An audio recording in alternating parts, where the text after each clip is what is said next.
kebaikannya kepadanya, niscaya Allah akan pahamkan ia tentang agamanya. Hadis riwayat muttafaqun alaihi. Nah, itu yang bagian awalnya, barang siapa yang Allah kehendaki kebaikan kepadanya ya. Kebaikan kepadanya, bukan kehendaki, bukan kebaikannya kepadanya, kebaikan kepadanya gitu. Oke, sebenarnya sudah selesai nulis ya. Di sini Ustazah mau jelaskan barang siapa yang Allah kehendaki kebaikan kepadanya, niscaya Allah akan pahamkan dia tentang agamanya. Jadi kalau misalnya begini teman-teman, pernah dengar nggak hidayah?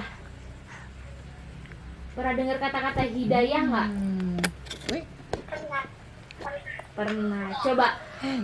Oke, tadi yang jawab pernah Tarisa. Tarisa tahu nggak apa artinya hidayah? Artinya bener. Ada yang tahu artinya hidayah? Ya. Hidayah itu apa ya? Seperti petunjuk gitu loh.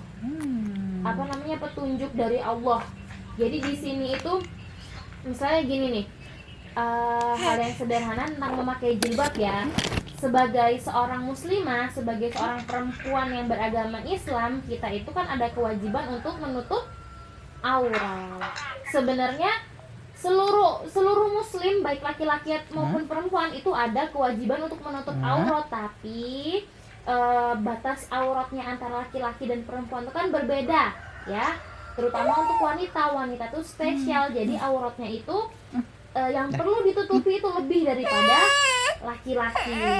Salah satunya adalah ini, masalah apa ini, jilbab. Kalau laki-laki pakai jilbab, wah itu bakal jadi, itu bukan kewajibannya laki-laki untuk menutup rambutnya, tapi kita sebagai muslimah itu wajib menutup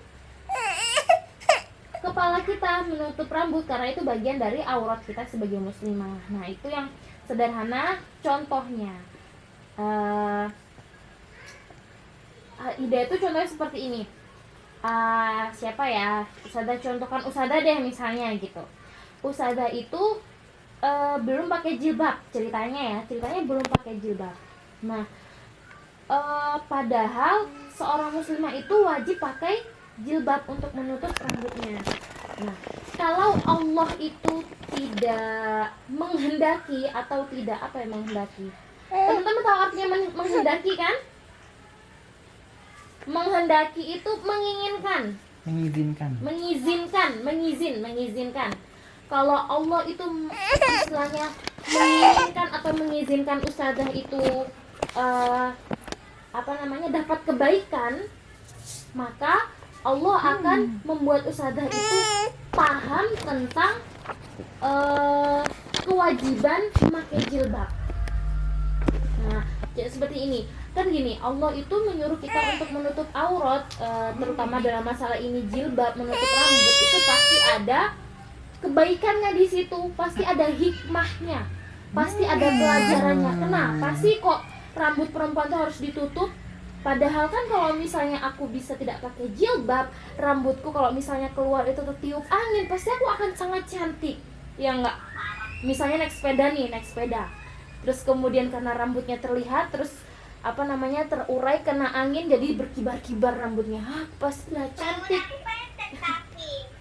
Ya ini misalnya ini kalau ceritanya ustazah gitu. Kalau misalnya aku nggak pakai jilbab, aku bisa pakai bando apapun, aku bisa pakai jepit yang lucu-lucu, yang warna pink, yang warna ungu gitu kan ya.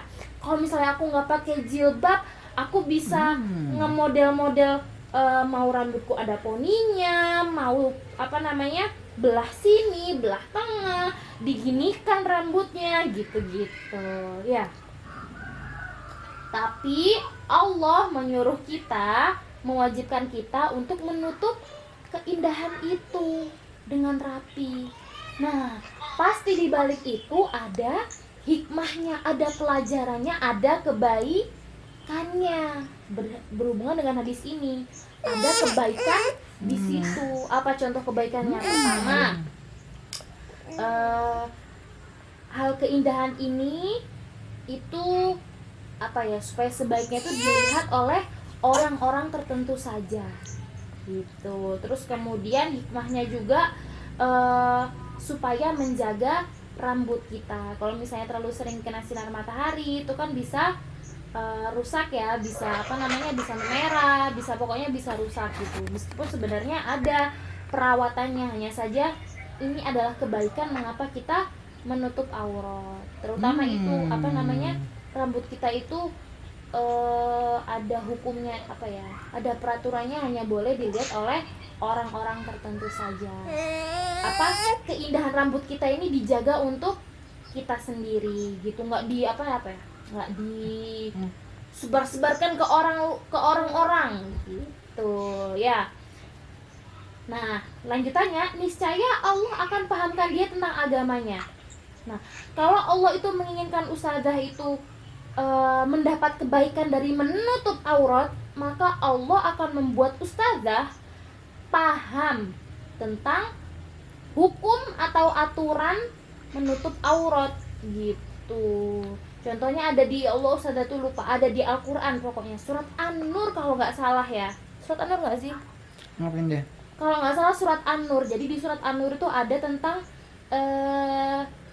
ini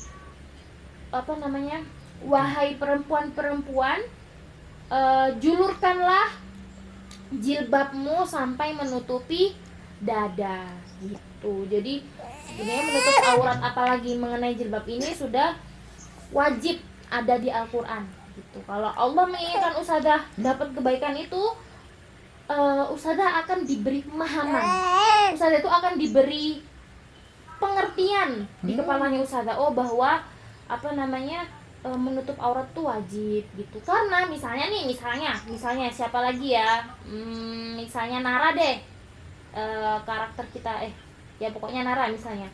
Nara sudah tahu nih, Nara tahu bahwa pakai jilbab itu wajib. Tapi kalau misalnya Allah tidak menghendaki kebaikan kepada Nara, meskipun Nara tuh sudah hafal ayatnya, tapi Nara tidak akan mau untuk menutup aurat karena tidak diberi pemahaman oleh Allah. Padahal Nara hafal suratnya mengenai menutup aurat gitu. Kira-kira dari penjelasannya ustazah ini bisa dipahami nggak? Benar nih.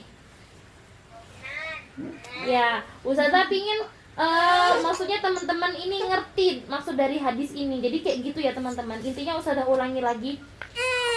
Kalau